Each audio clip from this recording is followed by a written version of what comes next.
Hey Science Sleuths, are you ready for another experiment? This is number 6. Invisible ink science with lemons. Let's see if we can write a top secret message with invisible ink using science. For this experiment, you're going to need a few things, but as always, first ask a parent for help.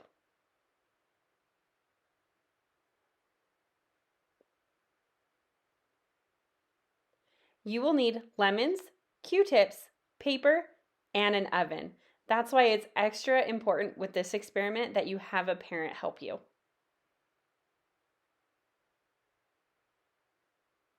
Your first step is going to be to squeeze the lemon juice out of the lemons. Just use a cup or a bowl to catch all of the lemon juice, and it's 100% okay if the seeds get in there. They won't bother our experiment one bit.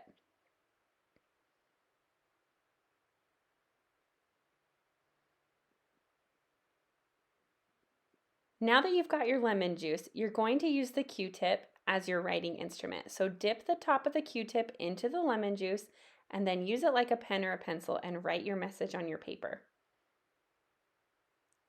You want to make sure that you have enough lemon juice on your Q-tip that it's actually getting the paper wet, but not so much that it looks like a pool or is causing your paper to bunch up.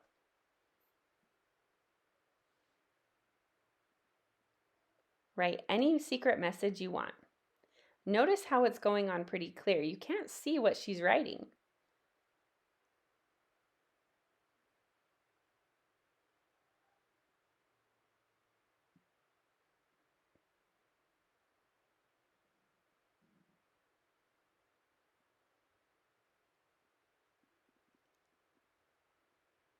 Once your message is complete, you're going to set your paper aside and let it completely dry. This takes a few minutes. Now you're going to put it in the oven and bake it for 20 minutes at 250 degrees. This is why you need a parent. Once it's done baking, remove it from the oven and see your secret message appear.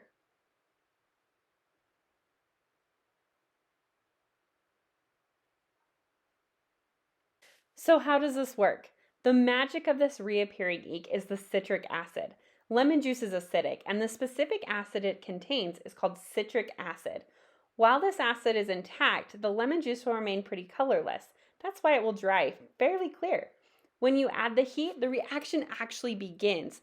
The bonds that hold the citric acid together start to break down, and some of the carbon is freed. Those loose carbon molecules begin to oxidize in the air, and that's what causes it to turn brown. Think about apples that turn brown once they are cut. This is actually the oxidation process as well. The heat of the oven simply speeded up the reaction in turning the lemon juice brown, but it does happen naturally all around us all the time. Science is literally everywhere. Thanks for watching, Rimrock Raptors. I hope you enjoyed this experiment. See you next time.